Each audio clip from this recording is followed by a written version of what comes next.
기도하고 시작하겠습니다. 아버지 하나님 감사드립니다. 저희들 참으로 부족하지만 여러모로 참 하나님 속 많이 썩여드리고 또 세상의 유혹에 쉽게 넘어지기도 하고 또 잘 될 때 교만하고 또 안 되면 낙심하는 심히 부족한 저희들이지만은 하나님께서는 저희들 결코 버리지 않고 떠나지 않으시고 늘 은혜의 손길로 붙잡아 주시고 여기까지 인도하신 것 감사드립니다. 저희들 때로는 참 세상 돌아가는 것 보면서 실망도 하고 낙심도 하지만은 우리가 하나님 살아계시기 때문에 영원히 우리와 함께 계시기 때문에 우리가 이길 줄 믿고 다시 믿음으로 선한 싸움을 싸우겠습니다. 반드시 예수한국 복음 통일 3년 안에 이루어질 수 있도록 은총 베풀어 주시옵소서. 저희들 칼빈주의 5대 강령 또 이제 강의 듣습니다. 우리가 듣기 원하는 것은 인간의 지성이나 또 저의 준비한 강의 아니라 하나님의 말씀을 듣기 원합니다. 성경을 통해 우리에게 말씀하신 하나님의 말씀을 성령을 통하여 우리에게 말씀해 주시옵소서. 우리가 함께 듣고 복종하며 우리가 우리 앞에 놓여있는 선한 싸움을 싸우도록 하겠습니다. 이 시간을 통해서도 우리에게 세임과 은혜를 베풀어 주실 줄 믿고 감사드리며 예수님 이름으로 기도하옵나이다. 아멘. 지난 시간에 제가 우리 청교도 신학원 사기들 또 많이 들어오셨네요. 사기 그러니까 졸업에 대하여 이렇게 간단하게 말씀드렸는데 오늘 제가 우리 청교도 신학원 웹사이트 홈페이지 있잖아요. 그거 청교도 신학원 거기에 들어가서 이렇게 들어가면 거기에 이제 청교도 신학원 그거 이렇게 콕 누르면 첫 페이지가 이렇게 뜨죠. 거기 보면 이제 홈이 있고 동영상이 있고 라이브가 있고 재생 목록이 있고 맨 끝에 커뮤니티라고 이렇게 쭉 이렇게 일렬로 나열이 돼 있어요. 그래서 커뮤니티를 누르면 청교도 신학원 사기 졸업 안내문이 있고 거기에 4분 18초짜리 4분 정도 조금 더 되는 안내 동영상이 떠 있어요. 이게 정말 잘 이렇게 준비해 놓으셨더라고요. 벌써 1000명 이상이 이렇게 들어가서 보셨는데 1000명인가 900명인가 어쨌든 이렇게 여러분이 보셨는데 아직도 안 보신 분들이 계신 것 같아요. 그래서 여러분들 꼭 가서 여러분들 이렇게 커뮤니티 그거 이렇게 탁 누르면 이렇게 안내 동영상 이렇게 나올 거고 또 다시 누르면 동영상을 이렇게 보시면서 잘 준비해 주시면 좋겠어요. 그래서 이렇게 준비해 주신 분들께 감사드리고요. 우리 간사님께 이윤경 우리 사모님이신데요. 우리 간사님께 감사드리고 임병우 목사님께 감사드리고 또 그동안 귀한 강의 해주신 우리 모든 교수님들에게 또 정광 목사님께 무엇보다 감사드리고 또 이 동영상을 찍기 위해서 수고하신 우리 방송팀원들에게 감사드리고 또 무엇보다도 또 이 강의를 이렇게 성실하게 들어주신 모든 사기 학생 여러분들에게 주님의 이름으로 감사를 드립니다. 시험은 거기 보면 아시겠지만은 이제 그러니까 출제가 이렇게 어렵지 않아요. 사지선다형 100문제예요. 그래서 우리 교수님들이랑 정광 목사님 설교에서 100문제가 나오는데 사지선다형이에요. 그리고 오픈 테스트예요. 그러니까 이렇게 이게 한 게 아니라 여러분들이 계속 열흘 동안 아마 6월 10일 열흘이 넘나요? 어떻게 되나? 열흘이네요. 6월 10일부터 6월 19일까지 답안 제출이에요. 여러분들이 열흘 동안 그러니까 이렇게 강의 다시 이렇게 답이 잘 모르겠으면 강의 이렇게 다시 들어가서 봐도 되고 또 이거는 제가 반칙인지 모르겠지만은 이게 몇 분이 같이 스터디 그룹을 만들어 가지고 같이 이렇게 하셔도 되지 않을까 싶어요. 그러니까 이게 무슨 뭐 여러분들 떨어뜨리기 위하여 이렇게 골탕 먹이려고 이렇게 시험 보는 게 아니라 공부하시라고. 그동안 1년 동안 공부한 거, 이제 여러분들이 다시 복습하시고, 그래서 시험을 잘 이렇게 공부하시고 볼 수 있도록 그렇게 하기 위한 거니까, 그냥 뭐 이렇게 남이 이렇게 답 달아놓은 거 이렇게 막, 이렇게, 뭐 베껴 써가지고 그래서 합격하는 거는 하나님 앞에 부정직한 거고요. 같이 이렇게 공부를 이렇게 하더라도 공부하면서 또 답이 왜 그게 답인지 또 물으면서 이게 다른 분에게 이제 도움을 받더라도 그냥 그렇게 하시면은 하나님께서 인정하시고 교수님들도 인정하실 줄 그렇게 알아요. 그러니까 그렇게 해서 그냥 이렇게 다 이렇게 여러분들이 이렇게 의논도 하시고 또 공부도 자유롭게 하시면서 시험 보는 거니까 그 70점 이상을 맞아야 되는데 그동안 또 이렇게 한 번 정도는 또 이렇게 떨어지면 뭐 1000명 시험 보시면 떨어지는 분이 대략 글쎄요 한 10분이나 한 15분 정도, 글쎄, 한 10분 정도, 이렇게 떨어지는 분이 이렇게, 계셨는데, 이분들에게도 한번, 기회를 더 드려요. 그러니까, 다시 해서, 얼른 이제, 틀린 거 다시 이렇게, 고쳐가지고, 이렇게 내시면 되니까, 뭐, 졸업시험 못 봐가지고, 졸업 못한 분은 아직까지는 없으니까. 그렇지만은 뭐 설렁설렁 대강하면 안 되고요. 왜냐하면 70점 안 되면 안 돼요. 어쨌든 제 시험을 보더라도 이렇게 합격은 할 수 있지만은 여러분들이 그렇게 좀 이렇게 열심히 하나님 앞에서 정직하게 시험 봐주시되 이렇게 공부하면서 서로 의논하고 이렇게 하는 거는 이렇게 여러분들에게 그냥 자유롭게 맡깁니다. 그래서 서로 함께 공부하고 또 함께 합격하시기 바래요. 그러니까 그냥 이렇게 아무 공부도 하지 않고 막 답만 베껴 쓰고 하는 그런 것만 이렇게 하지 마시고 함께 같이 공부하고 왜 이게 답인지 서로 의논하면서 그렇게 하면 모두 합격을 하실 줄 그렇게 알겠습니다. 자세한 내용은 이렇게 청교도 신학원 거기 홈페이지에 들어가셔서 이렇게 하시면 거기 아주 자세하게 일정이랑 모든 게 나와 있으니까요. 여러분들 그렇게 하시 바랍니다. 그냥 간단하게 이렇게 말씀드렸고요. 지난주에 이제 전적 부패, 칼빈주의 5대 강령의 첫 번째가 전적 부패인데요. 지난 시간에 이제 앞부분 했고 오늘 이제 뒷부분 하는데 이제 오늘 전적 부패 끝나고요. 다음 월요일에는 무조건적 선택, 무조건적 선택으로 들어가요. 우리 파워포인트 올려주실까요?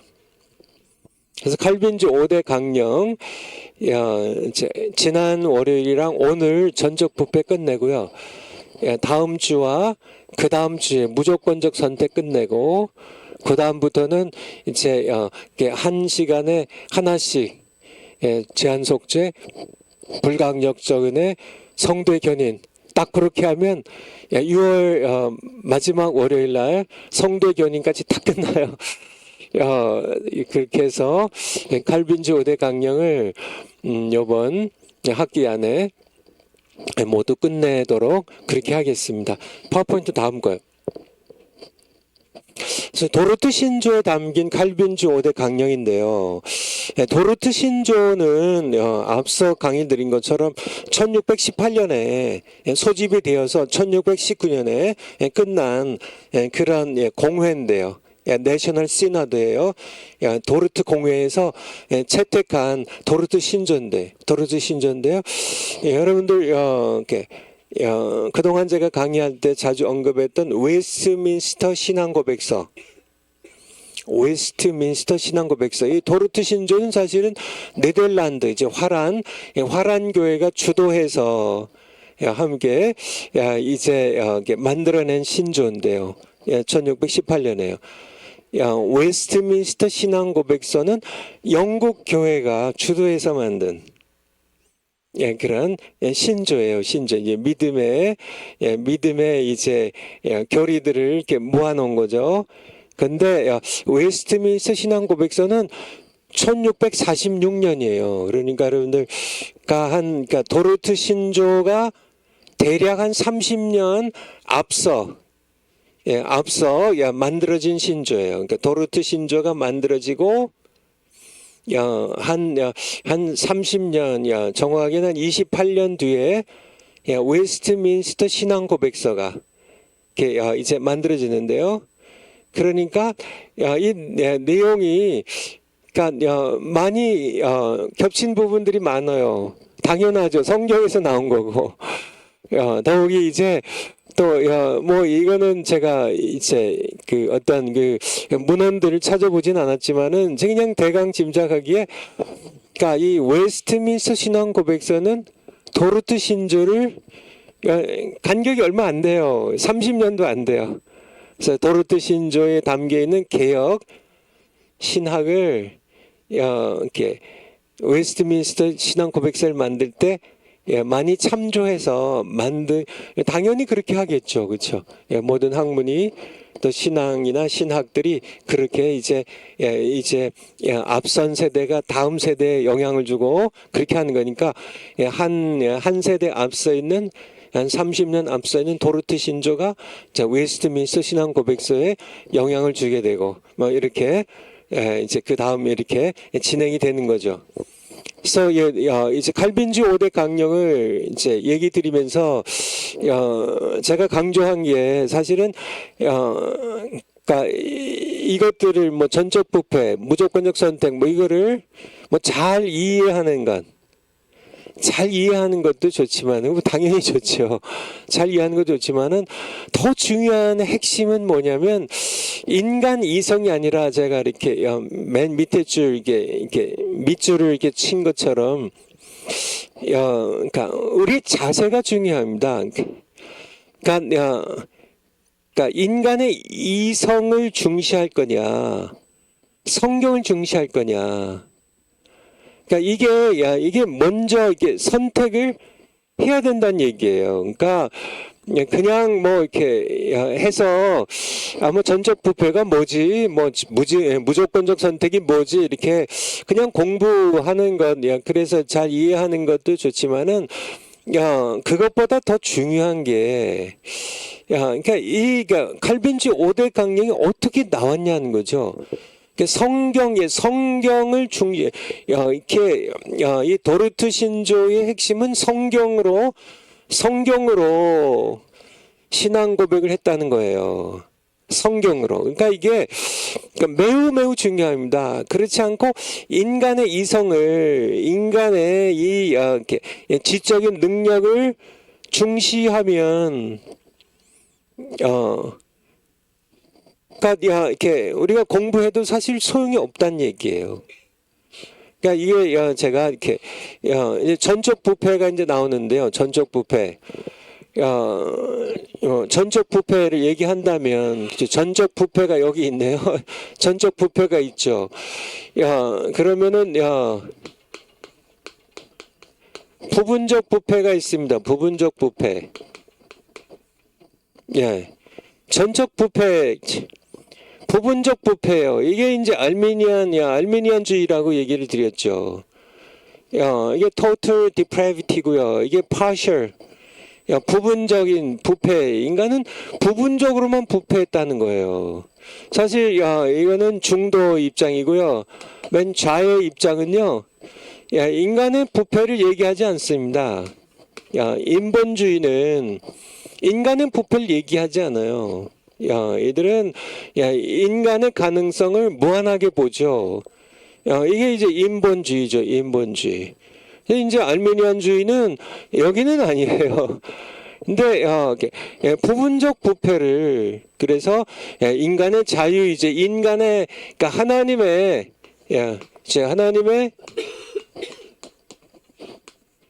은혜를 인정합니다. 이 알미니안주의도요. 하나님의 은혜를 인정해요. 그렇지만은 하나님의 은혜만은 아니라는 얘기예요. 인간의 가능성을 얘기합니다. 인간의 이성의 가능성, 인간의 자유의지를 여기 합치죠. 인본주의는 뭐 전혀 틀리고요. 인본주의는 하나님 뭐 안 계시다고 무신론자들이니까 하나님의 은혜는 필요 없고 모두 인간이 스스로 낙원을 건설할 수 있다는 파라다이스를 건설할 수 있다. 이게 이제 인본주의의 정점에 공산주의가 있는데 결국 뭐 진화론이나 이런 것들이 다 밑바탕에 깔려 있고요. 치마는 그러니까 성경입니다. 성경은 뭘 얘기하냐는 거죠. 인간의 이성으로 하면 인간의 이성을 우상화시키면은 인본주의가 되고요. 인간의 이성을 어느 정도 인정하면 알미니안주의가 됩니다. 하지만 인간의 이성은 부패했다는 적으로 이제 우리가 그러기 때문에 하나님의 계신 성경 말씀을 존중하면 우리는 인간의 전적 부패와 하나님의 은혜만을 붙잡게 되는, 이게 처음부터 우리가 칼빈주 5대 강령 그냥 공부하는 것보다는요. 내가 성경이 뭘 말하냐 그걸 배우겠다. 그렇게 처음부터 자세를 정해야 된다는 거예요. 이게 제가 강의를 하면서 지난 시간에도 말씀드렸고 또 아마 그 전에도 말씀드린 거로 아는데요. 이걸 다시 한번 이렇게 말씀을 드리고 시작해요. 그러니까 우리가 인간의 이성으로, 인간의 지성으로 이해하면 알미니안주의가 훨씬 더 설득력이 있고요. 논리적이에요. 알미니안주의가 더 논리적입니다. 그래서 인간의 생각으로 하면 알미니안주의가 왜 틀렸어?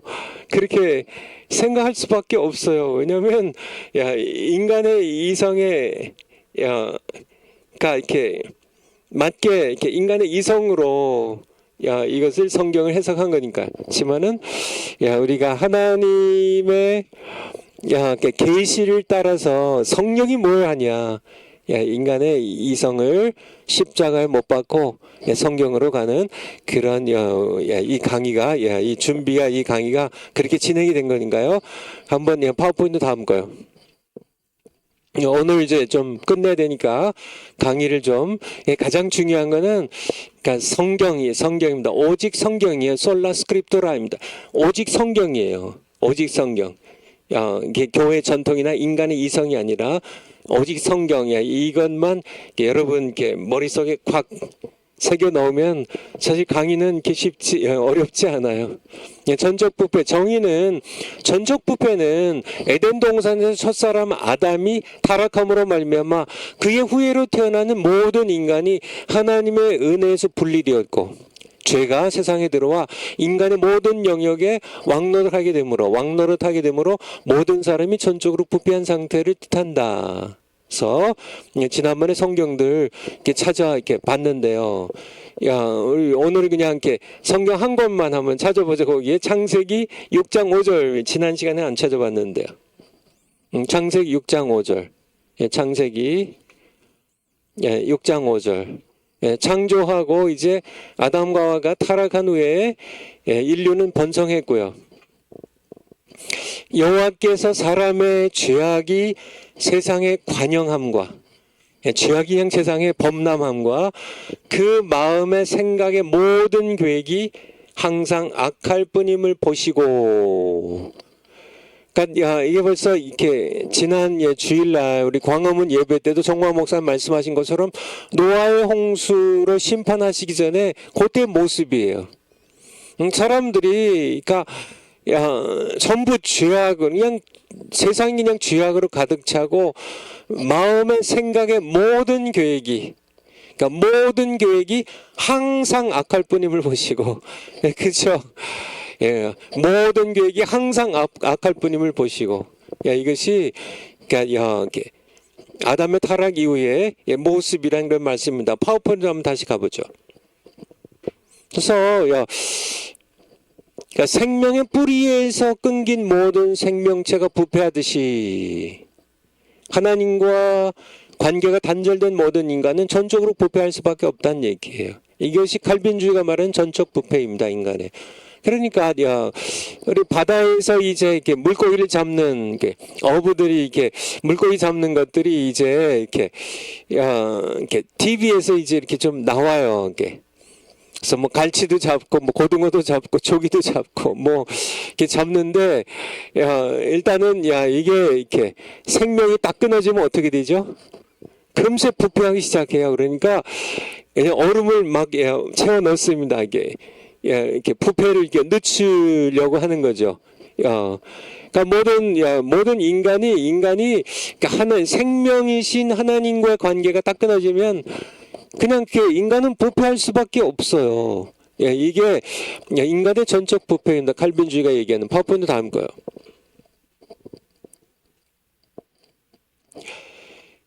전적 부패에 대한 오해인데요. 그러니까 전적 부패는 지난 시간에 말씀드린 것처럼 인간에게 양심이나 선악의 개념이 없단 말이 아니에요.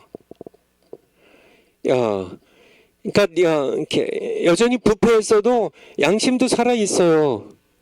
그래서 이렇게 뭐 이렇게 나쁜 일 하면은 뭐 부모님에게 거짓말하고 뭐 이렇게 뭐 간음죄 범하면 누구랑 뭐 간통하고 그러면은 부끄러워하잖아요. 아무리 나쁜 사람도 아주 양심에 화인 맞은 사람들 제외하고 보통 사람들은 그쵸 막 이렇게 죄를 지으면은 막 이렇게 TV에 보면 이렇게 뭐 마스크 쓰고 막 모자뽕 눌러 쓰고 막 이렇게 하고 감옥에 가잖아요. 뭐 이렇게 재판정에도 막 이렇게 하고 가잖아요.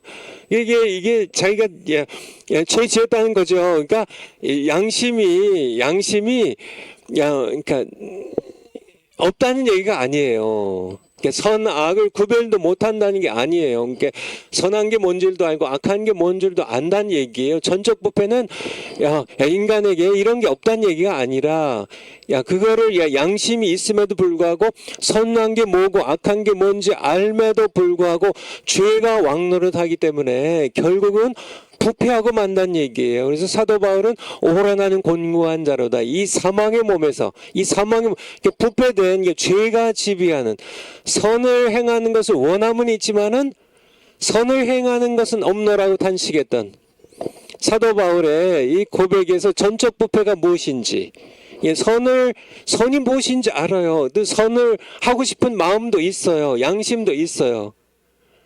그런데 결국은 보면 이렇게 선을 행한다고 하면서도 보면 결국은 선을 행하지 못하고 이것이 부패되어서 죄로 오염돼서 악이 되고 마는 그런 사람들 보면 그런 게 참 많죠. 좋게 시작했다가 결국은 이렇게 타락하는 뭐 자선기관에 뭐 이렇게 회장되고 하는 분들이 미국에도요. 엄청나게 이제 처음에 잘 시작해가지고 뭐 후원도 많이 받고 뭐 제3국의 아프리카에 뭐 굶어 죽는 아이들 뭐 고아원도 세워주고 뭐 이렇게 하다가 결국은 후원금 들어온 걸 가지고 자기가 무슨 뭐 대저택을 사가지고 막 뭐 요트를 사고 뭐 온갖 뭐 부귀 영화를 다 누리다가 발각이 되어가지고 감옥에도 가고 이런 것들이 결국은 이 모양 저 모양으로 전부 그러니까 결국은 부패하고 만다는 예외가 없다는 것이 전적 부패예요. 파워포인트 다음 거요. 하나님을 전혀 알지 못한다는 얘기도 아니에요. 이게 로마서 1장에 보면 하나님을 알되 하나님께 감사하지도 않고 하나님을 영화롭게 하지도 않고 오히려 창조주 하나님보다 피조물을 더 섬기게 되는 우상숭배를 전락하는 그러니까 이게 전적 부패예요. 그러니까 전적 부패라는 것을 오해하지 말자는 거죠. 뭐 칼빈주의 이게 전적 부패를 얘기하는데 그렇다면 인간은 그냥 깡그리 그냥 선에 대한 개념도 없고 선악도 구별도 못하고 뭐 양심도 없고 이런 하나님을 전혀 알지도 못하고 이런 게 아니란 얘기죠. 그러니까 양심도 있고 선이 뭔지 악이 뭔지도 다 알아요. 또 하나님 만드신 만물 가운데 분명히 보여 알려졌나니 이는 그들이 핑계할 수 없도록 하나님 알려주시고 아는데도 불구하고 오히려 지혜롭다 하지만은 스스로 우준하게 되어 창조물의 영광을 어떤 우상의 피조물들의 이런 영광으로 바꿔버리고 우상숭배에 빠지고 마는 이게 전적 부패입니다. 이런데 하나도 예외 없이 모든 인간이 다 그렇다는 얘기예요. 파워포인트 다음 거요. 예. 그래서 전적 부패를 다른 말로 얘기하면 영적으로 죽은 상태예요. 성경에서 그렇게 말씀하고 있죠. 영적으로 에베소서 2장 1절에 보면 허물과 죄로 죽었던 너희를 하나님께서 그리스도로 안에서 살리셨다고. 허물과 죄로 죽었던 이 죽음은 그쵸. 몸뚱이가 죽은 게 아니라 영적인 죽음이죠. 하나님과 단절되었기 때문에 이 전적 부패는 다른 말로 영적인 죽음이에요. 영적인 죽음의 상태예요. 영적인 죽음의 상태. 그래서 그냥 죄의 종으로 살다가 죄 가운데 죽어. 그러니까 죄로 인하여 하나님과 단절되어서 죽은 상태, 영적 죽은 상태예요. 그러니까 영적으로 죽었으면 전적으로 부패할 수밖에 없다는 얘기예요. 하나님과 단절됐으니까. 그래서 영적으로 죽은 상태라는 것은 지난 시간에 여기 3번에 작은 1번까지 했는데요. 영적으로 작은 2번, 영적으로 죽은 상태라는 것은 인간이 스스로의 힘으로 자신을 구원할 능력이 없다는 것을 뜻한다는 겁니다. 웨스트민스터 신앙고백서 6장 챕터 6 아티클 6장 2, 3항에 보면은 인간이 스스로의 힘으로 자신을 구원할 능력이 없음을 그러니까 죽었는데 아니 시체가 어떻게 그쵸? 그쵸 죽은 사람이 어떻게 자기를 구원해요? 말이 안 되지. 영적으로 마찬가지예요. 영적으로 죽었어요. 이게 전적 부패라는 뜻이에요. 영적으로 죽었어요. 그러면은 스스로를 구원할 수 없다는 얘기예요. 이게 그러니까 전적 부패의 뜻이고 영적으로 죽은 상태라는 얘기입니다. 찰스 하지라고 여러분 아마 들어보셨죠? 찰스 하지 우리 프린스턴 신학교의 조직 신학의 유명한 우리 교수시죠. 찰스 하지. 그가 얘기하기를 그 조직 신학에서 얘기하기를 전적 부패는 인간의 반역으로 인해 하나님에 대한 이 배반으로 인해 하나님을 향한 이 인간의 배반으로 인해 인간의 영혼이 하나님께로부터 분리되어 성령으로 거듭나지 않는 한 하나님을 이해할 수도 없고 찾지도 않는 상태를 가리킨다고. 그렇게 그래서 이렇게 성령으로 이렇게 거듭나지 않으면 그래서 중생하지 않으면 성령께서 이렇게 죽은 영혼을 다시 살리지 않는 한은 인간은 전적 부패 때문에요. 결코 구원에 이를 수 없다는 얘기입니다. 이런 상태, 작은 세 번째 이런 상태 인간을 향해 성경은 의인은 없나니 하나도 없다고 선언합니다. 스스로 하나님을 찾을 능력도 없고 찾을 의지도 없다는 모두 죄의 지배 아래 종도를 하면서 살아가기 때문이라고요. 로마서 한번 볼까요? 로마서 3장 9절부터 로마서 3장 9절 로마서 3장 9절 로마서 3장 9절 그러면 어떠하뇨? 우리는 나으뇨? 지금 이게 우리는 할 때 이제 유대인들입니다. 이게 사도 바울이 이제 우리 하니까 유대인들은 그럼 나으뇨? 결코 아니라 우리 유대인이나 이방인들 언약 밖에 있는 헬라인들 이방인들이나 다 죄 아래 있다고. 죄 아래에 있다는 얘기는 죄의 지배하에 죄의 통치 밑에 그러니까 죄가 왕노릇하는 그 밑에 다스림을 받고 있다고 우리가 이미 선언하였노라. 유대인이나 바울을 포함하여 유대인이나 헬라인이나 전 세계의 모든 인간이에요.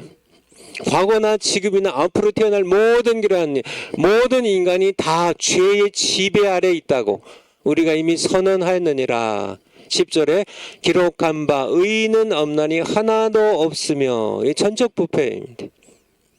모두 부패했고 전적으로 부패했어요. 의인 없나니 하나도 없으며 깨닫는 자도 없고 하나님을 찾는 자도 없고 다 치우쳐 한 가지로 무익하게 되고 선을 행하는 자는 없나니 하나도 없도다 하고 그렇게 사도 바울의 탄식이죠.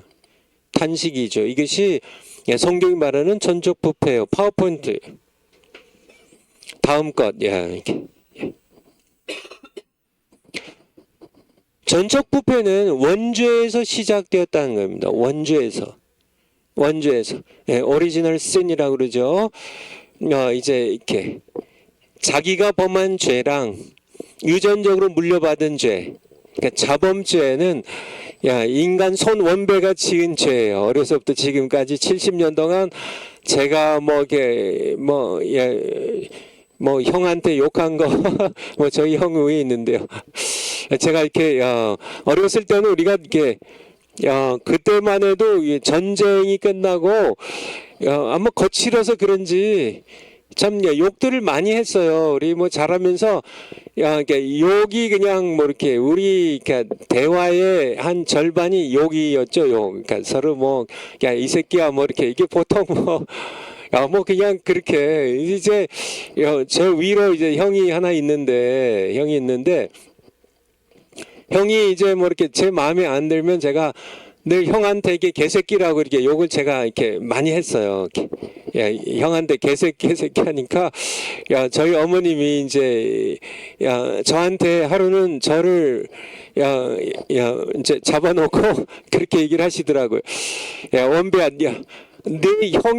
너 형이 개새끼면은 엄마도 개고 그리고 너도 개야. 그렇게 우리 어머니께서 저한테 얘기했던 게 이렇게 기억이 나는데요. 그래서 제가 형을 개새끼라고 안 했는지 모르겠는데 이제 생각이 안 나요. 어쨌든 그렇게 어머님 말씀하신 게 생각이 나는데, 제가 이렇게 자범죄도 많이 범했죠. 제가 이렇게 70년 살면서 형한테 욕도 하고, 엄마 속도 썩이고, 제가 이렇게 하나님께, 이렇게 약속을 드리고, 못 지켜서 거짓말도 하고, 이렇게, 여러 가지 악한 죄들을 이렇게 많이, 교만의 죄도 범하고, 이렇게, 여러 가지, 이렇게 잘못들을 이렇게 자범죄죠. 근데 이거는 제가 지은 죄고, 성경은 우리에게 이제 원죄를 얘기하죠, 원죄를. 원죄는, 그러니까 내가 태어나서 지은 죄는 아니지만은 부모가 죄를 지었기 때문에, 그리고 거슬러 올라가면 아담이 죄를 범했기 때문에 아담으로부터 물려 내려오는 이 죄를 원죄라고 그래요. 원죄. 이 원죄는 전적 부패는 원죄에서 시작됐다는 얘기예요. 이게 우리가 이렇게 태어나가지고 죄를 많이 져서 전적 부패하는 게 아니라 사람이 각자 아니라 그냥 우리는 태어나기 전부터 원죄에 사로잡힌 그러한 존재로서 태어난다는 얘기. 그러니까 전적 부패는 그러니까 원죄 시작됐던 처음부터 우리는 그러니까 아기들이 얼마나 순진하고 착하고 예쁘고 그렇죠.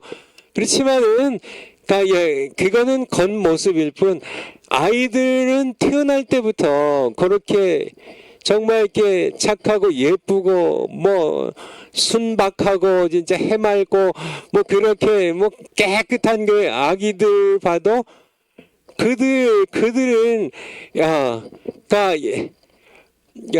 그들도 이렇게 죄인이라는 거죠. 죄인. 아직 죄가 원죄가 씨앗으로 있을 뿐. 아직 씨앗이에요, 씨앗. 이것이 싹이 나고 자라서 열매를 안 맺어서 그렇지, 이 아이들도 전부 원죄가 이게 결코 이렇게 끊어버릴 수 없는 이 원죄가 이게 씨앗처럼 이렇게 이미 이 아이들은 그냥 태생부터 이미 원죄에 사로잡힌 노예로 태어난다는 얘기죠. 이거는 반드시 자라면서 싹이 나고 열매를 맺을 수밖에 없는 죄인으로 처음부터 태어난다는 얘기예요. 그러니까 누가 죄를 가르쳐서 나중에 죄인이 되는 게 아니라 그냥 이렇게 원래부터 아직은 그러니까 이 죄에 싹이 안 나서 그렇지. 그렇죠. 원래 그냥 이렇게 하나님께서 아담과 하와를 에덴 동산에서 창조하셨을 때 그 모습이죠. 그 모습이죠. 그렇지만은 이미 아담이 타락했기 때문에 그의 후예로 태어나서 인간의 DNA에는 죄가 인간의 DNA죠. 유전 인자 가운데 죄성이 이미 새겨져 있기 때문에 그냥 게 자라면 자연스럽게 아이들은 그 죄가 이제 싹이 나서 열매를 맺을 수밖에 없다는 얘기. 이게 원죄에 대한 얘기입니다. 원죄는 첫사람 아담의 범죄에서 시작되었고요. 아담은 죄가 세상에 들어오는 통로가 되었습니다. 아담이 그냥 아담의 죄로 끝났으면 좋은데 그게 아니란 얘기예요. 아담은 이게 죄라는 게 이게 진짜 이게 괴물이라고 해야 되까 암덩어리라고 할까 이게 죄가 굉장히 이게 신비한 존재입니다. 이 죄라는 것도 이게 죄가 이게 그냥 뭐 이렇게 물건 덩어리면은 이렇게 죄 이렇게 딱 그냥 잘라서 그냥 버리면은 끝나는 것 같은데 그게 아니에요. 암덩어리를 이렇게 수술해내도요.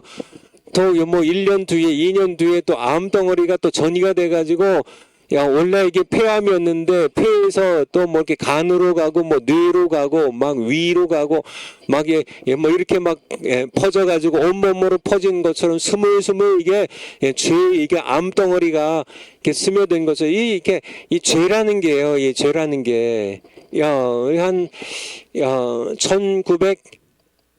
한 2019년에 지금으로부터 한 5년 전에 이 코로나, 코비드 19이라고 하는 코로나 이 전염병이 중국 우한에서 시작이 됐습니다. 중국 우한에서요. 중국 우한에서 이제 코로나 이게 시작됐는데요. 그때 막 이렇게 감추고 막 그래서 그때 이제 웅성웅성하기 시작했죠. 막 사람들이 죽어가니까 그래서 미국에서 제가 그 당시에 이제 은퇴하지 않고 이제 있었는데 12월 됐는데 막 공항을 폐쇄해야 되니 뭐 이런 이제 막 언론들이 나오기 시작했어요. 그리고 이렇게 막 공항들 통해서 뭐 이렇게 샌프란시스코 공항을 통해서 뉴욕 공항을 통해서 인천 공항을 통해서 그러니까 이게 한국에도 이게 이제 중국 여행자들이 이제 코로나 이 병균들을 이렇게 갖고 한국에 들어오면서요. 그러니까 이 전염병들이 이제 이 코로나 균들이 한국 전역에 뭐 미국 전역에 전 세계 전역에 이제 막 퍼져 나갔는데 비슷한 거예요. 이게 죄라는 것이 그러니까 뭐 이렇게 우한에서 시작이 됐는데요. 우한에서 한국 같은 경우는 이제 중국 여행객들이 가지고 들어오는데 인천공항이 이제 문이 돼가지고 인천공항을 통하여 코로나균들이 막 들어오는 겁니다. 문재인 정부가 이게 자기네들이 그렇게 정말 문을 열어놓고 코로나 이 전염병이 들어오는 문을 열어놓고 오히려 이렇게 저기를 하면서 그러니까 우리 사랑제일교회를 핍박을 엄청 많이 했죠. 자기네들이 사랑제일교회 보상은 해주지 못할 망정 사랑제일교회를 무슨 죄인 취급하면서 많이 이 죄가 들어오는 통로 이게 아담이 공산주의도 마찬가지입니다. 공산주의도 이렇게 또 사람을 통해서 이렇게 들어오죠. 뭐 코로나균도 중국 여행객들 통해서 이렇게 들어오는 것처럼 공산주의도 우리 북한의 경우에서는 물론 이제 그 이전에 공산주의에 이제 이렇게 빠진 그런 사람들이 여러 명 있었지만은 그냥 대표적인 인물로 북한 땅에는 김일성이 이제 공산주의를 이제 그러니까 북한 땅에 전역으로 들여왔고요. 그리고 남한에는 남로당의 대표였던 박헌영이 이제 공산주의라니 세균인데 이게 정말 이게 암덩어리처럼 이 전염병처럼 연병처럼 이 공산주의도 그렇죠. 이게 완전히 연병입니다. 이게 완전 전염병이에요. 이게 그냥 이렇게 문을 딱 막아버리지 않으면 딱 차단해서 모두 이렇게 제거를 해버리지 않으면은 스물스물 이 암덩어리처럼 계속 퍼져간다는 얘기죠.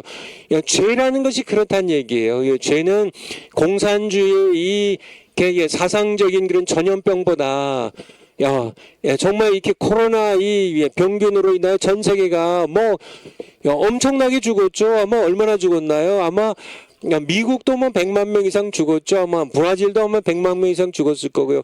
뭐 전 세계적으로 하면은 아마 수백만 명 이상 죽었을 텐데, 이 코로나, 전염, 이게 병균보다 사실 더 무서운 거는 죄라는 거예요. 아담이 이렇게 죄가 무엇인지 그가 그때 파악을 했으면 선악을 알게 하는 나무의 열매를 먹지 않았겠죠. 근데 그러니까 이게 죄라는 것이 얼마나 참혹하고 잔인하고 무서운 존재인지 아담도 모르고 오늘날 세상 사람들은 말할 것도 없고 신자들도 죄가 얼마나 무서운 존재인지 잘 모른다고요. 죄가 아담이 세상에 죄가 들어오는 문이 됐어요. 통로가 됐어요. 마찬가지로 우리는 누구나 다 내가 죄의 통로가 돼서 내가 죄를 내 후손들에게 또 전가하는 통로가 되고요. 내 주변 사람들에게 죄를 전가하는 통로가 되고요. 목사님들이 죄를 전가 통로가 되고 국회의원들이 대통령이 세상에 죄를 가져오는 그런 통로가 되어서 아담이 그렇게 했던 것처럼 이 죄 그래서 아담에게서 시작된 죄를 원죄라고 그래요. 그래서 원죄, 맨 처음에 죄이고 계속 여기에서 세상에 죄가 들어와서 모든 사람들에게 전가되는. 그래서 로마서 한번 5장 12절 한번 볼까요? 로마서 5장 12절. 로마서 5장 12절. 로마서 5장 12절.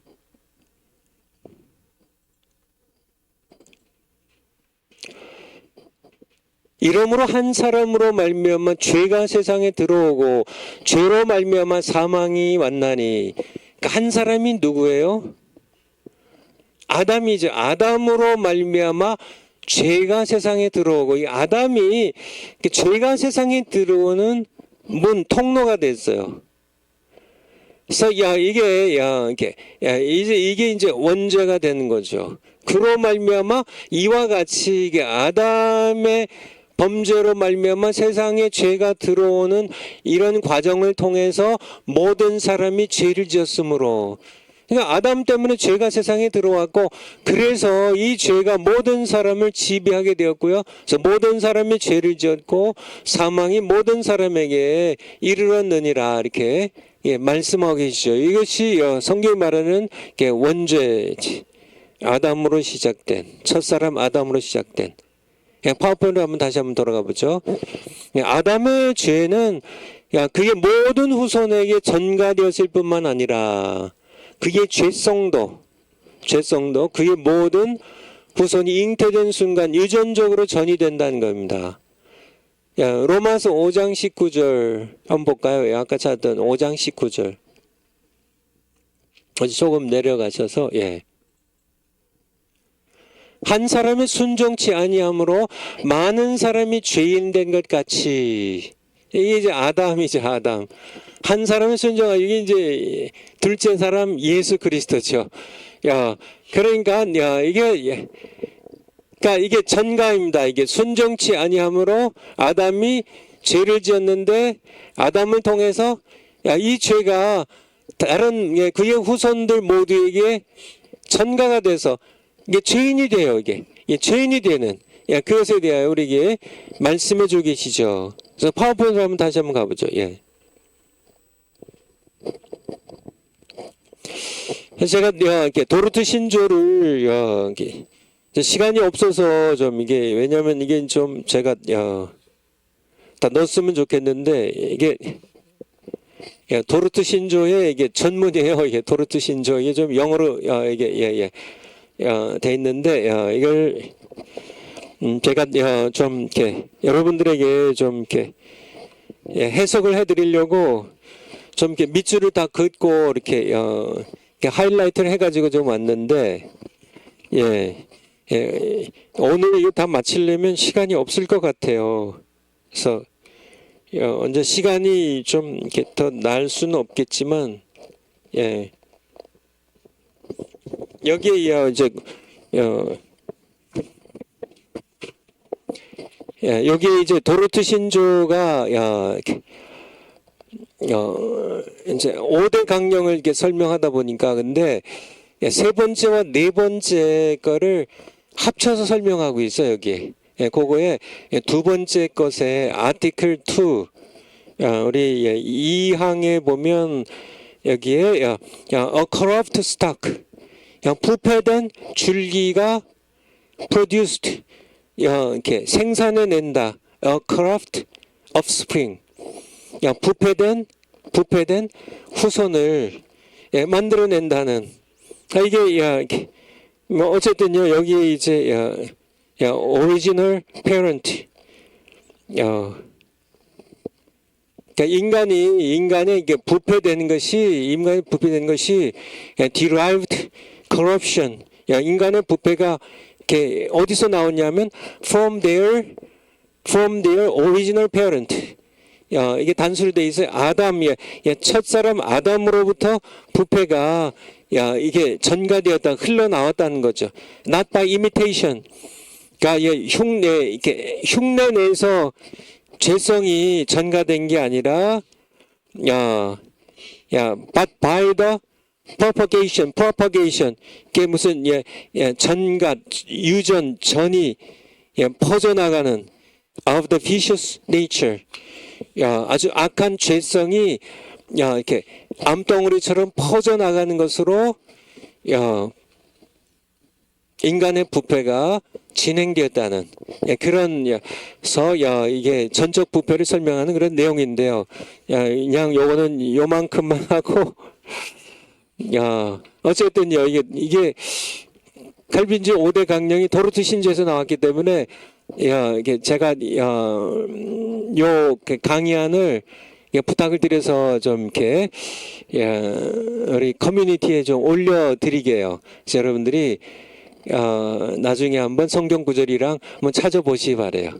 그래서 전적 부패는 원죄에서 시작되었다는 거, 원죄에서 시작되었다는 거. 그리고 지정이가 출생 시부터 죄로 부패된 상태로 태어난다는 얘기예요. 그래서 인간은 지적으로는 영적 소경이고요. 감성적으로는 진리를 사랑할 수 없고, 진리보다 오히려 이렇게 어떤 세상의 쾌락을 더 좋아하게 되고요. 의지적으로는 스스로의 힘으로는 복음을 믿을 수도 없고 하나님을 찾을 수도 없다는 얘기예요. 의지도 없고. 그래서 결론적으로요, 원죄에서 시작된 전적 부패는 인간의 근본 문제가 외부에 있지 않고 인간 내부에 있음을 말해준다는. 이게 굉장히 시사하는 게 중요한데요. 인간의 전적 부패는 그러니까 뭘 얘기하냐면 그러니까 세상의 문제들 뭐가 있나요? 세상의 모든 문제들이 무슨 불평등의 문제, 세상의 모든 살인, 세상의 모든 악한 모든 이 사회의 모든 일어나는 이 많은 그런 죄악들, 또 이게 마약이 급증하고 사람들이 결혼을 기피하고 이렇게 동성애를 하고 이런 것들을, 동성애 문제를 예로 들면 어떻게 해결할 수 있어요? 외부에 있지 않다는 얘기예요. 외부에. 그러니까 외부에서 교육 제도를 바꿔야 되고 좀 더 이제 사회주의로 가야 되고 공산혁명 일으켜야 되고, 아니면 자본주의를 더 시장 경제를 강화해야 되고, 다 나름대로 이렇게 얘기들을 하겠지만은 아니란 얘기예요. 인간의 근본 문제는 동성애 문제, 무슨 인간의 탐욕 문제, 인간의 모든 사회 구조적인 모든 빈부의 차이, 여러 가지 모든 문제들, 이런 문제들을 해결하려면 외부의 것을 바꿔가지고는 교육 제도를 바꾸고 정치 제도를 바꾸고 혁명을 하고 죄는 감옥에 집어넣고 사형 제도를 부활시키고 온갖 이렇게 외부의 어떤 그런 개혁을 통해서는 인간의 문제는 결코 해결이 되지 않아요. 인간 내부에 있다는 얘기예요. 문제는. 그러니까 인간 내부가 바뀌지 않는 한 인간 사회의 모든 문제는 결코 해결되지 않습니다. 왜냐하면 전적 부패 때문에요. 이게 전적 부패란 얘기. 그러니까 무슨 얘기인지 아시겠죠?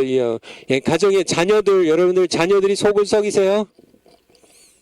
외부로 종아리를 때리고 옛날처럼 이렇게 용돈을 끊고 어디 이렇게 교육기관을 보내고 다 소용없다는 얘기예요. 외부에 있지 않다니까요.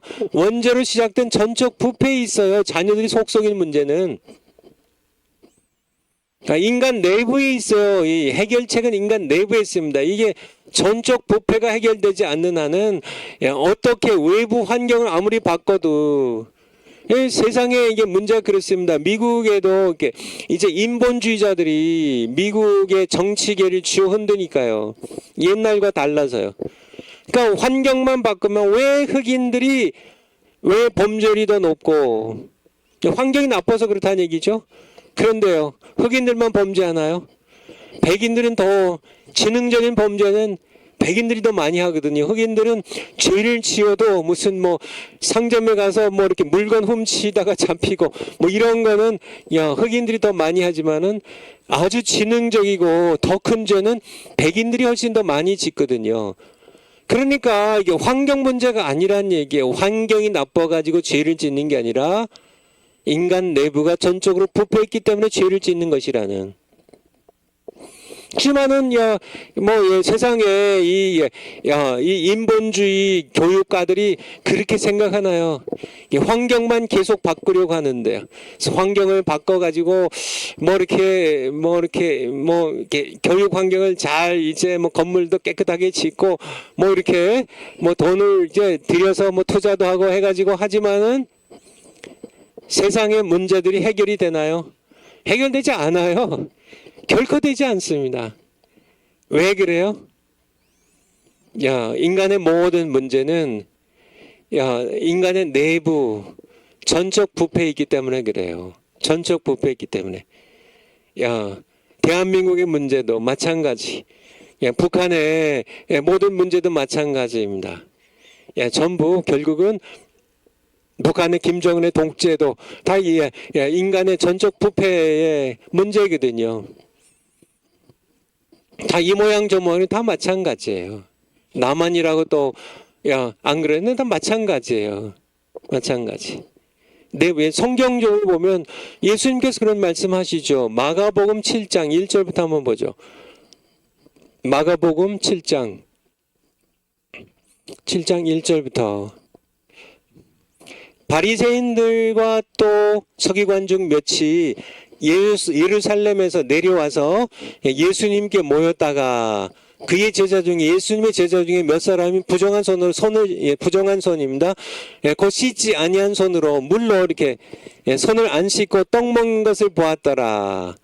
5절을 보면 바리새인들과 3절부터 보죠. 이해를 돕기 위해서 바리새인들과 모든 유대인들이 장로들의 유전을 지켜 손을 부지런히 씻지 않으면 먹지 않으시. 이렇게 밖에 나갔다만 오면 손 씻고 밥 먹어요. 손 씻고 떡 먹어요. 손 씻고 무조건 부지런히 씻어요.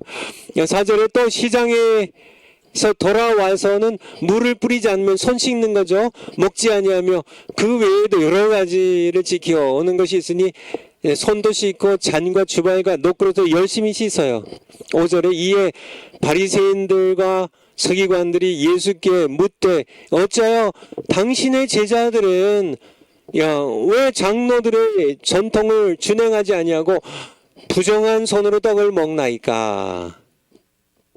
이게 내용 잘 아시겠죠? 예수님의 제자들 베드로, 야고보, 요한이 그냥 바돌로메, 도마가 이제 이렇게 음식을 먹는데 그냥 이렇게 떡을 뜯어 먹었어요. 바리새인들이 보고 깜짝 놀래가지고 아니 왜 손 안 씻고 먹냐고. 이게 장로들의 이 전통입니다. 이게 손 늘 씻고 먹어야 이게 부정해지지 않지. 이게 이제 그 신앙적인 의미와 이게 모든 게 함께 섞여 있는 겁니다. 이게 하나님을 가까이 알 수 없는 그런 부정한 사람이 된다는 그런 뜻이 되는 거죠. 그렇게 하자 예수님이 이게 다 보긴 좀 어렵고요. 15절로 가죠. 15절로. 예수님께서 제자들에게 이제 설명해 주는 내용입니다. 무엇이든지 밖에서 사람에게로 들어가는 것은 능히 사람을 더럽게 하지 못하되, 바리새인들이 얘기하고 이 유대 랍비들이 얘기하는 것처럼 손을 씻지 않고 먹으면 사람이 부정해진다고 이렇게 가르치지만은 그거는 이렇게 잘못된 것이라고. 손 씻지 않고 먹어도 배탈은 날 수 있어도 사람을 더럽게 하지 못한다는 얘기예요. 밖에서, 이게 외부에서 해결할 수 있는 문제가 아니라는 얘기예요. 인간의 이 더러움은 외부 문제가 아니에요. 외부에서 손을 깨끗이 씻고 먹으면 깨끗해지, 그런 문제가 아니라 안의 문제 때문에 더럽혀진다는 얘기. 16절에 사람의 안에서 나오는 것이 사람을 더럽게 하는 것이지 외부에서 들어가는 것이 사람을 더럽게 하는 것이 아니란 얘기예요. 17절에 무리를 떠나 집으로 들어가시니 제자들이 그 비유를 묻자온데, 18절에 예수께서 이르시되 너희도 이렇게 깨달음이 없느냐. 무엇이든지 밖에서 내 입으로 들어가는 것이 능히 사람을 더럽게 하지 못함을 알지 못하느냐. 배탈은 날 수 있어도 사람을 더러운 죄인으로 만들진 않는다는 얘기예요. 19절에 이는 마음에 들어가지 아니하고 배에 들어가 뒤로 나가요. 배로 들어가서 이게 손 씻지 않고 먹어도, 손을 씻고 먹어도 똑같아. 그냥 배로 들어가다 뒤로 나가면 끝이에요. 하심으로 모든 식물은 깨끗하다 하셨느니라. 20절에 또 가라사대 사람의 안에서 나오는 그것이 사람을 더럽게 한다고요. 이게 전적 부패입니다. 인간은 전적 부패로 인하여서 인간의 모든 문제는 외부 환경에 있지 않아요. 손 씻고 교육 잘 받고 박사학위 받고 깨끗한 사람이 되고 천만의 말씀이에요. 다 인간의 내부에서 나오는 거예요. 속에서, 곧 사람의 마음에서 나오는 것은 악한 생각, 곧 음란과 도둑일과 살인과 간음과 탐욕과 악독과 속임과 음탕한 것, 흘긴 눈과 회방과 교만과 광패니. 인간의 모든 전적 부패를 가리키는 모든 단어들이 다 여기 들어가 있습니다. 인간은 태어날 때부터 이 속이 이렇게 어렸을 때는 씨앗만 있을 뿐이지 자라면 이것이 다 싹이 나가서 자라서, 인간은 전적 부패에 있기 때문에 이 모든 부패한 악한 것들이 다 속에서 나와 사람을 더럽게 하느니라. 이렇게 예수님께서 가르치신 말씀이죠. 인간의 문제는 이렇게 외부에 있는 게 아니에요. 인간 자신 안에 있는 거지. 이게 전적 부패를 가리키는 그런 예수님의 말씀이에요. 파워포인트로요.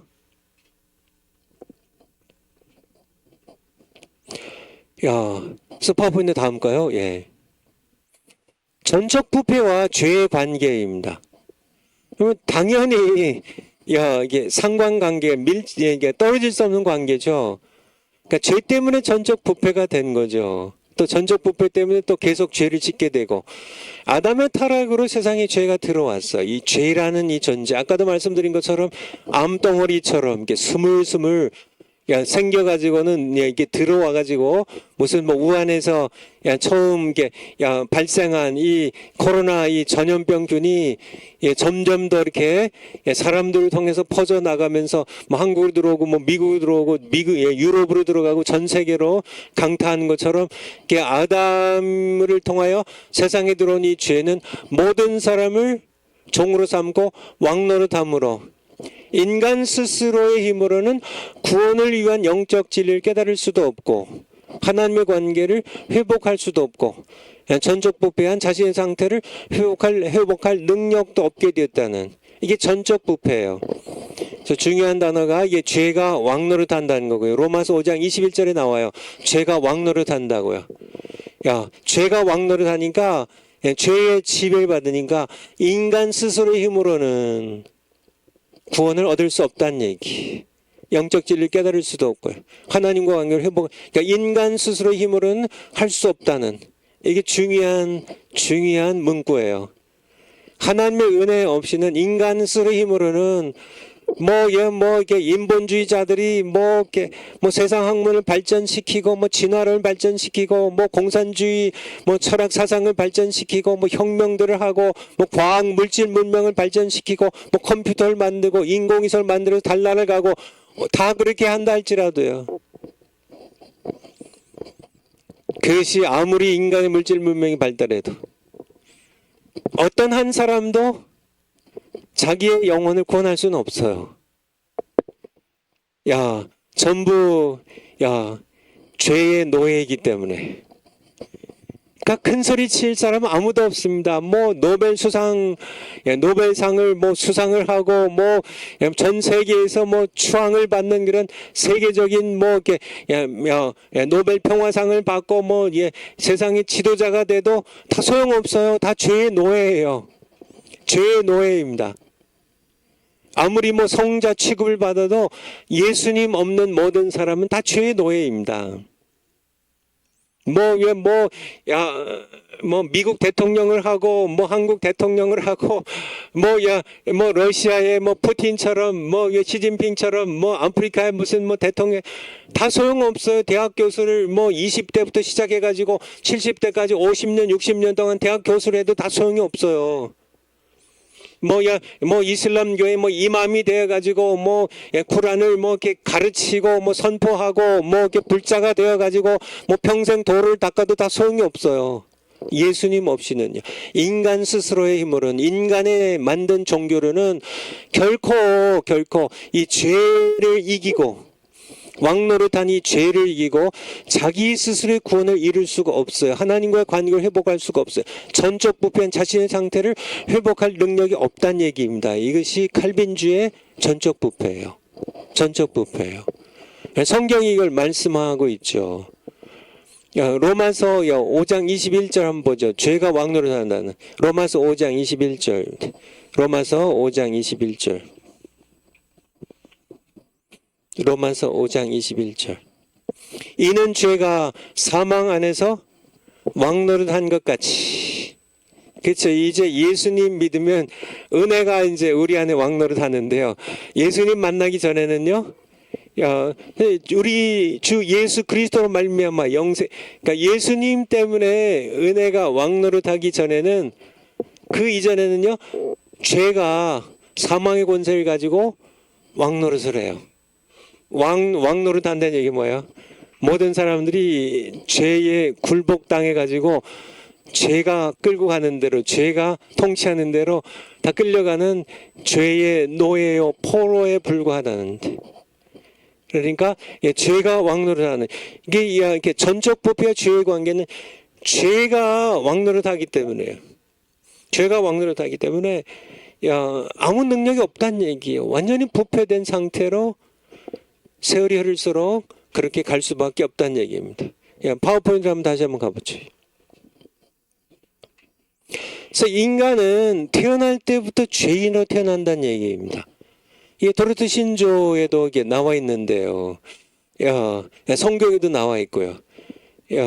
다윗이 그렇게 고백하죠. 시편 51편 5절에 보면 나의 어머니가 나를 죄악 중에 잉태하였고 내가 죄 가운데 출생하였다고. 난 잉태할 때부터 어머니의 뱃속에 내가 잉태될 때부터 죄악 가운데 잉태되었어요. 그러니까 사람은 죄를 짓기 때문에 죄인이 되는 것이 아니라 죄인으로 태어나기 때문에 죄를 짓는 것이라는, 우리 미국에 지금 돌아가셨지만은 R.C. 스폴이라는 그런 개혁 주신학의 조지 신학자, 아주 존경받는, 저도 존경하는 그런 신학자가 계신데, R.C. 스폴이라는 그런 이제 조지 신학자인데요. 그분이 이게 그분이 만들어낸 얘기가 아니라 성경의 내용을 이렇게 정리를 한 겁니다. 아기가 태어나도 죄인으로 태어난다는 얘기예요. 그래서 때가 되면 죄를 짓는 것이지. 그래서 때가 되니까 그냥 원래는 의인으로 태어나는데 어떻게 죄를 이렇게 크면서 죄를 짓다 보니까 죄인이 되는 게 아니라 처음부터 죄인으로 태어났는데 이제 죄인으로 태어났기 때문에 언젠가 때가 되면 죄를 짓게 된다는, 무슨 얘기인지 아시겠죠? 이것이 바로 성경이 말하는 다윗의 고백인데요. 한번 중요하니까 한번 찾아보죠. 시편 51편 5절입니다. 시편 51편 5절. 시편 51편 5절. 내가 죄악 중에 출생하였으며 모친이 나의 어머니가 죄 중에 나를 잉태하였나이다. 다윗의 시편인데요. 다윗이 성군이라고 하지만은 다윗은 알았어요. 다윗은 굉장히 영적으로 깊은 사람이었죠. 다윗이 어렸을 때 얼마나 예뻤을까요?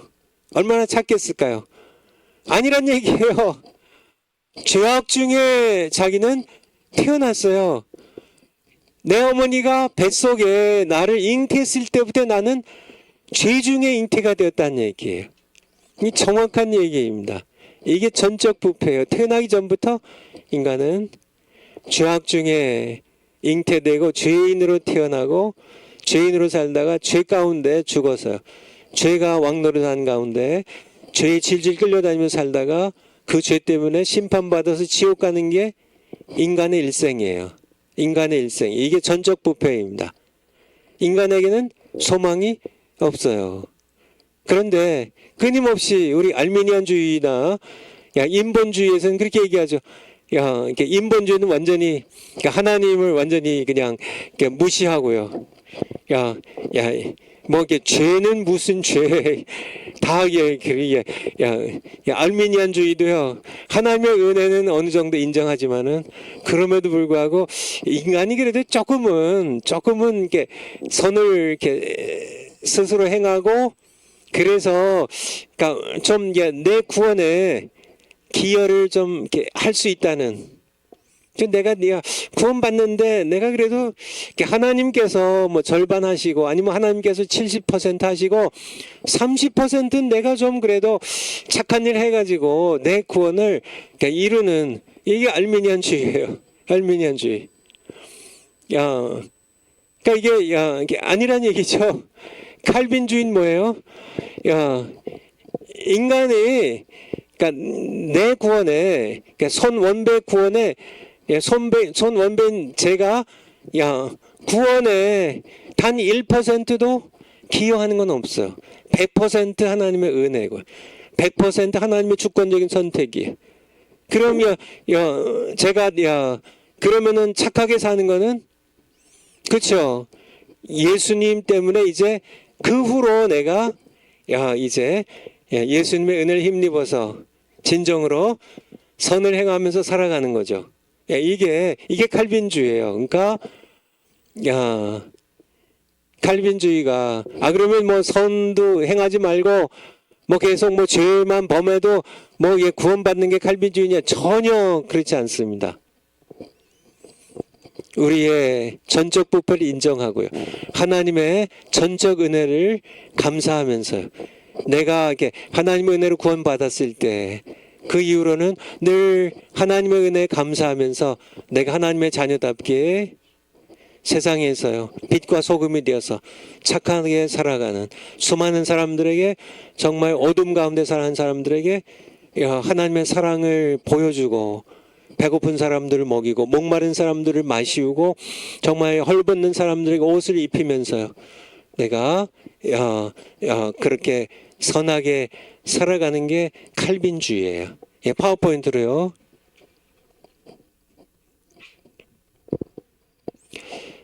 죄의 지배를 받기 때문에 의보다 죄를 즐기고 죄를 짓는 쾌락을 본능적으로 사모한다는 겁니다. 이게 어거스틴의 참여록에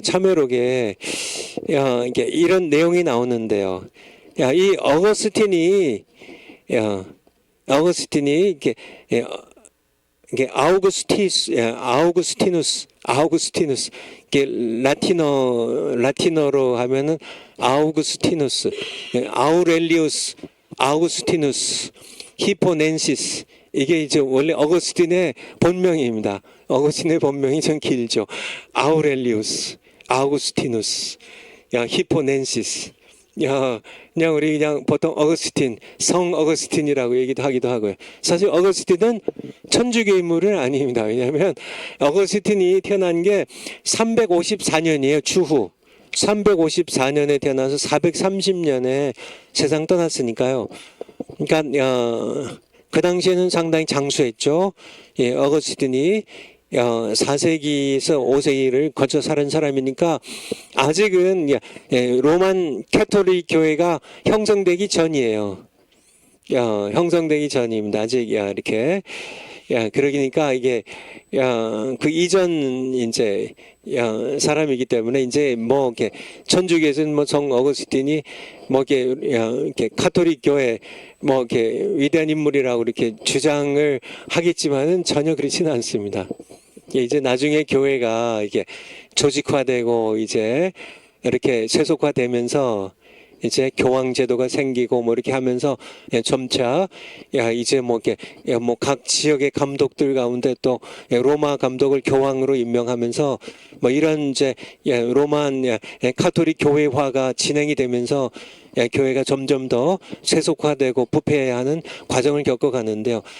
어거스틴은 그 이전 사람이니까 이렇게 그러니까 교회의 성경적인 전통에 뭐 어거스틴도 사실 이렇게 참여를 그래서 나온 거죠. 죄인이었기 때문에요. 죄인이죠.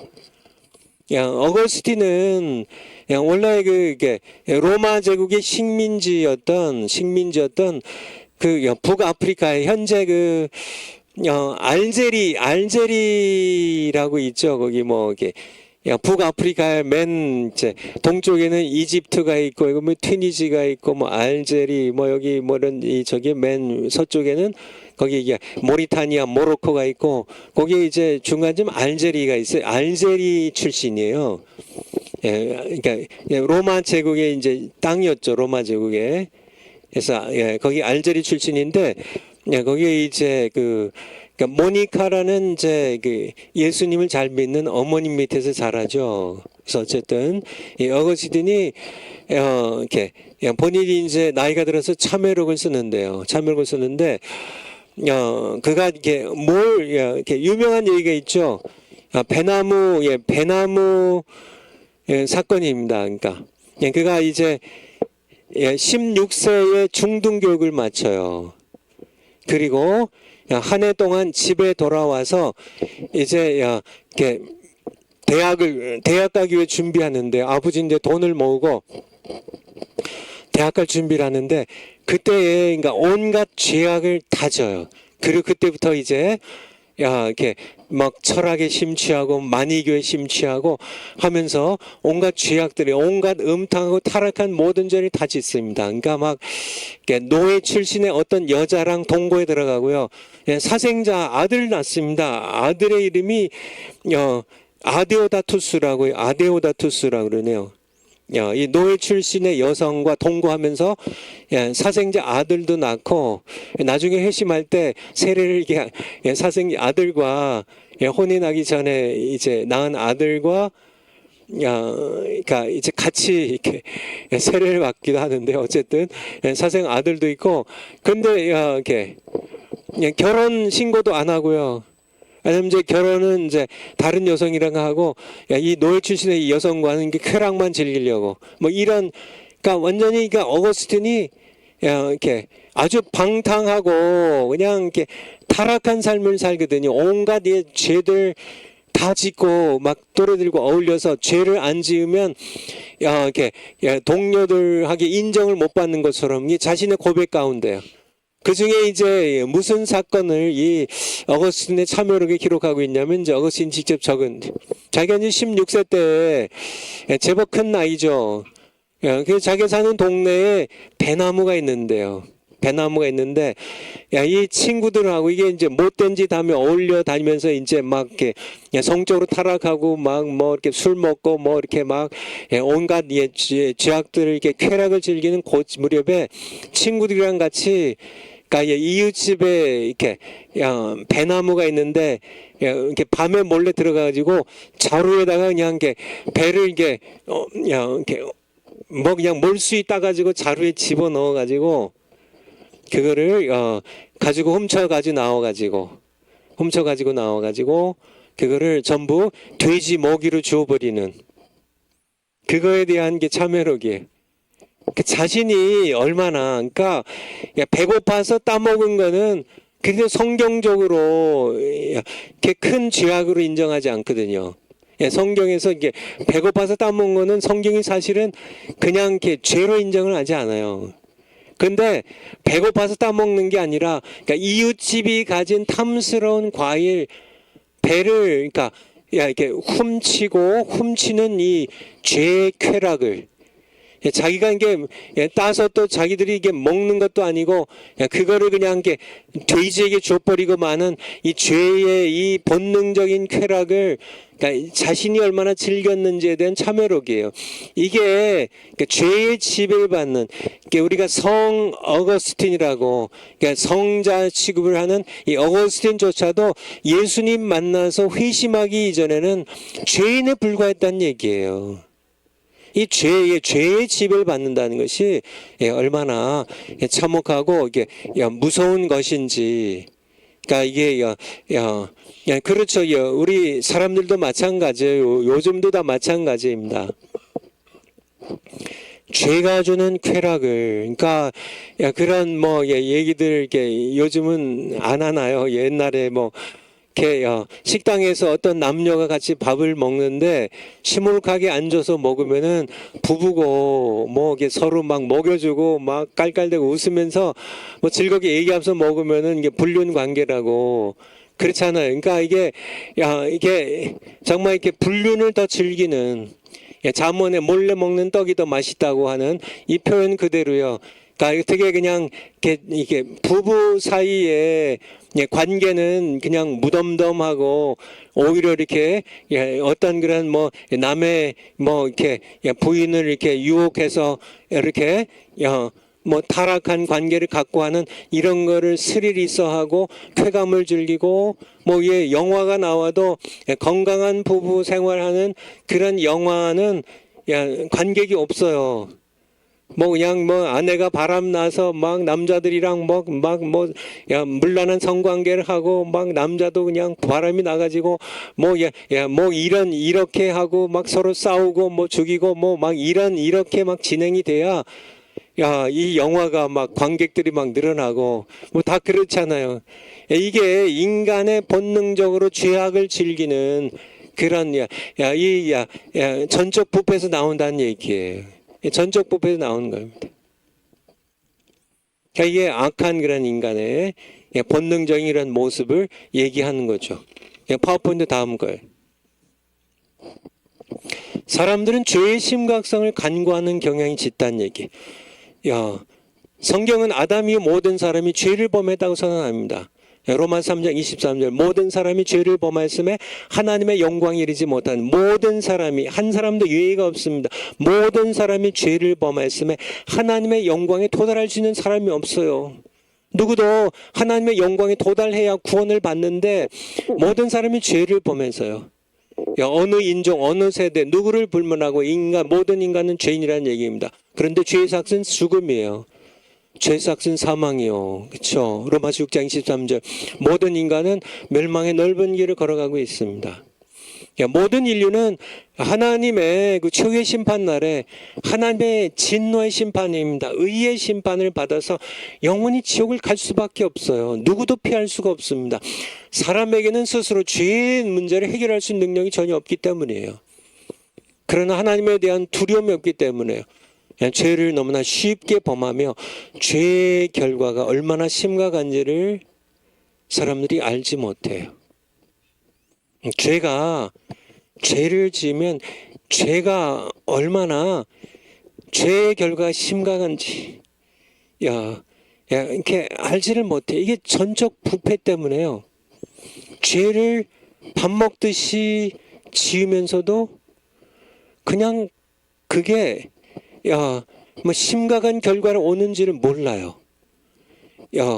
우리 앞에 정말 영원히 불타는 불못이 정말 지옥이 입을 벌리고 기다리고 있는데 죄를 너무나 쉽게 범해요. 이게 인간의 전적 부패의 모습이에요. 모습이에요. 성경에 계속 많이 나와 있죠.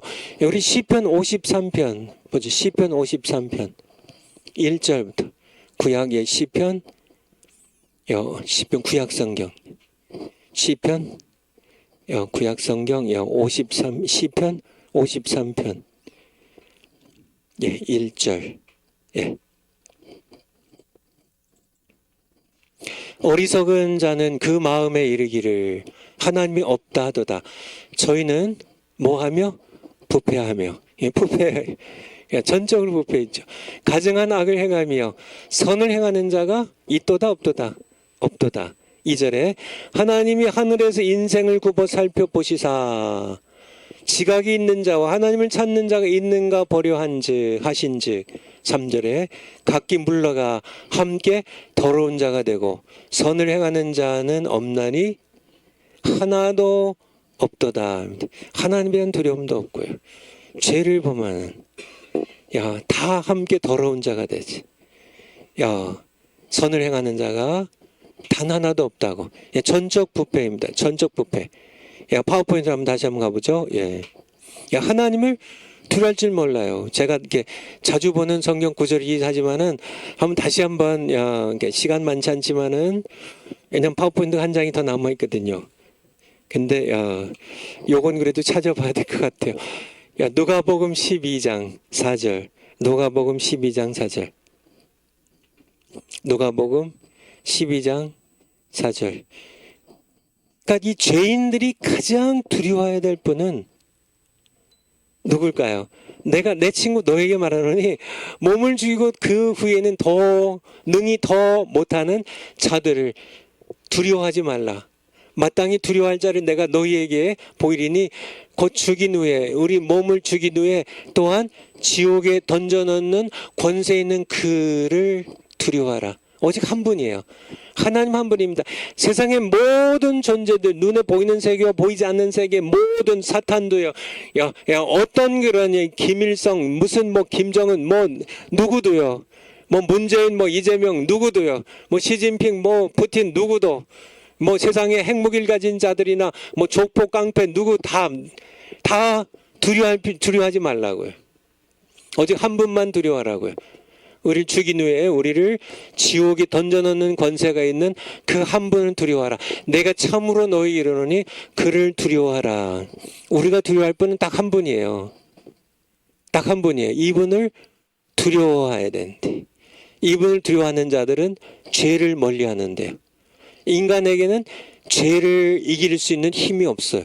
죄가 왕노릇하기 때문에 전적 부패했기 때문에 이거를 깨닫는 자가 복이 있는 겁니다. 깨닫는 자가 하나님의 은혜로 깨닫는 거죠. 결국은 하나님의 은혜로요.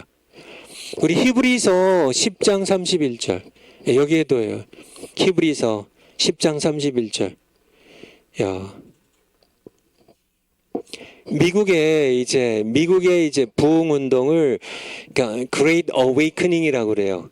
Great는 크다는 거고 위대하다는 거고 Awakening은 이렇게 깨어난다는 겁니다. 제1차 대각성 운동을 일으킨 분이 바로 조나단 에드워드예요. 조나단 에드워드예요. 이분이 이제 미국의 일대 그레이트 어웨이크닝을 이끄는데 이분의 설교의 핵심 성경 구절이 바로 이 구절이에요. 히브리서 10장 31절입니다.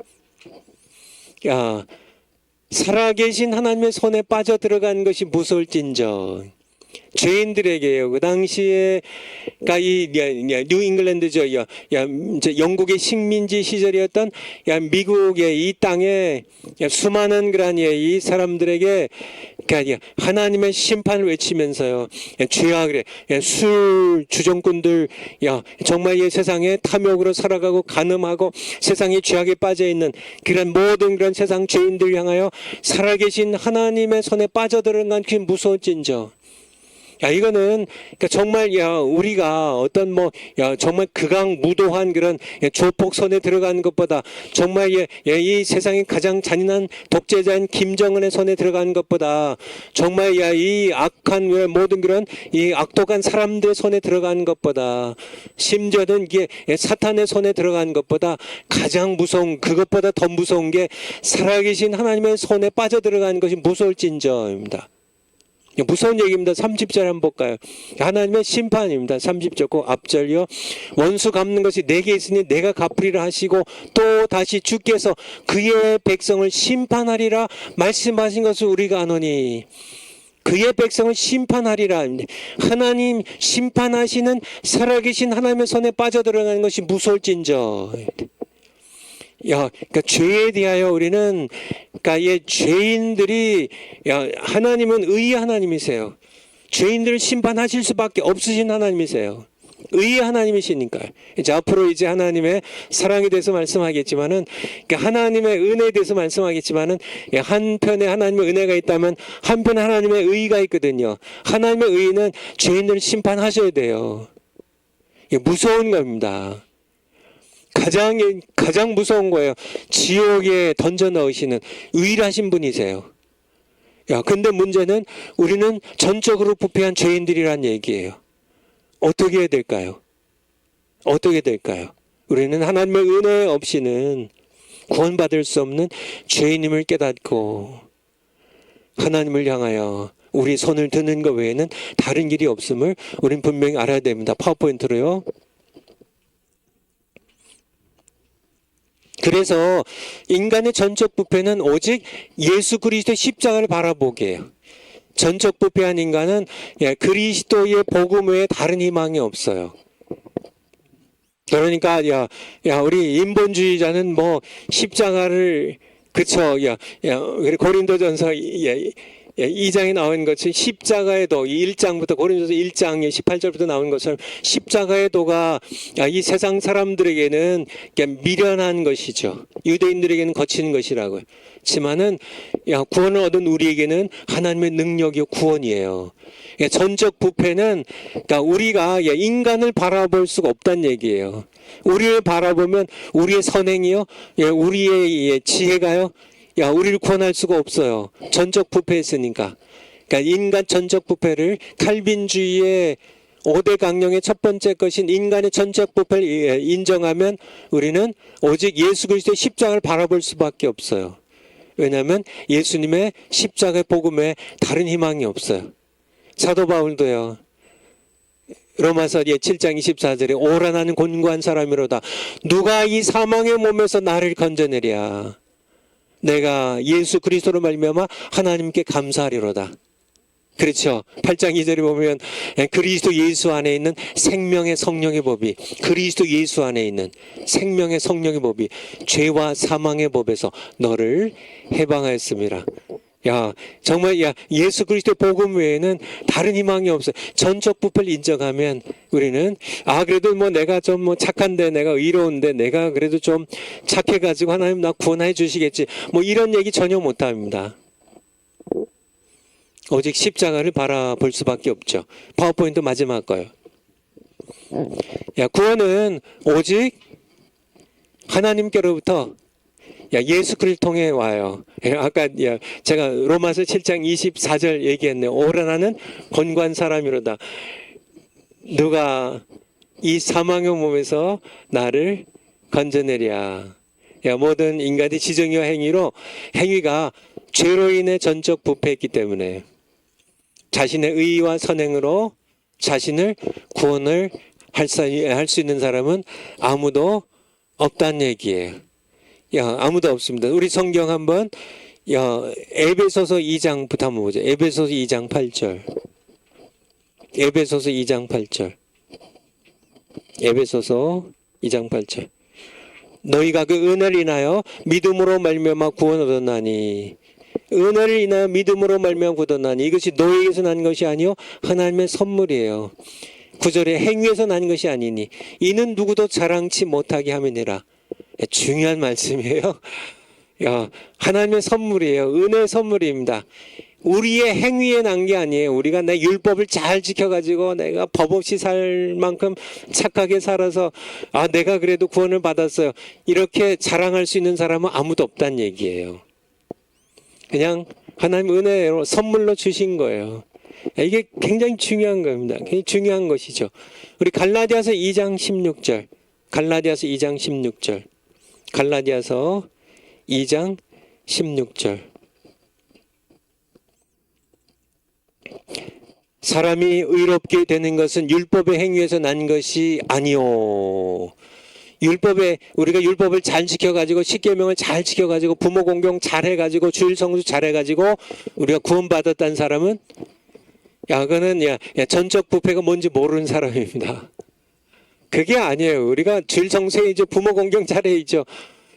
그렇지만은 그거로 구원받는 게 아니에요. 오직 예수 그리스도를 믿음으로 말미암아 의롭게 되고 구원을 받는 거예요. 아는 거로 우리도 그리스도 예수를 믿나니 이는 우리가 율법의 행위에서 아니고 그리스도를 믿음으로써 의롭다 함을 얻으려 함이라. 율법의 행위로는 주일 성수 잘하고 11조 잘 드리고 부모 공경 잘해가지고 의롭다 함을 얻을 육체가 없느니라. 무슨 얘기 아시겠죠? 왜냐하면 결국은 다 부패하기 때문에. 결국 부패하기 때문에. 이것이 바로 전적 부패입니다. 전적 부패. 파워포인트로 다시 한번 보고 마치도록 하겠습니다. 그래서 우리의 소망은 하나님께로부터 예수 그리스도 통하여 온다는 거예요. 이게 전적 부패가 가르치는 겁니다. 인간이 구원을 얻을 수 있는 길은, 그러니까 인간 스스로 전적 부패했기 때문에 인간 스스로 자신을 구원할 수 없고, 그래서 오직 인간의 구원은 창조주 하나님께로부터 예수 그리스도를 말미암아 올 수밖에 없다는 거예요. 여기에서 이제 칼빈주의 5대 강령의 두 번째인 무조건적 선택이 여기에서 출발해요. 무조건적 선택입니다. 그러니까 하나님, 전적으로 하나님 편에서 무조건적으로 선택하시는 이 은혜를 통하여 구원이 왔다는 거예요. 다음 시간에 이제 무조건적 선택 들어가도록 하겠습니다. 기도하고 마치겠습니다. 아버지 하나님, 저희들은 전적으로 부패한, 선을 행해도 금세 부패하고 마는 그런 참 곤고한 사람, 죄의 지배를 당하는 불쌍한 인생, 죄인들로 태어나서 죄인들로 살아간 저희들, 오직 예수님의 십자가의 피로 구원하셔서 하나님의 전적인 은혜로 하나님의 백성이 되었고 하나님의 자녀로 양육되었습니다. 입양되었습니다. 감사드립니다. 저희들 늘 하나님 앞에서 겸손하게 아버지께 복종하며 살아가는 저희들 모두 되게 늘 붙잡아 주시옵소서. 감사드리며 예수님 이름으로 기도하옵나이다. 아멘. 다음 시간에 뵙겠습니다. 감사합니다.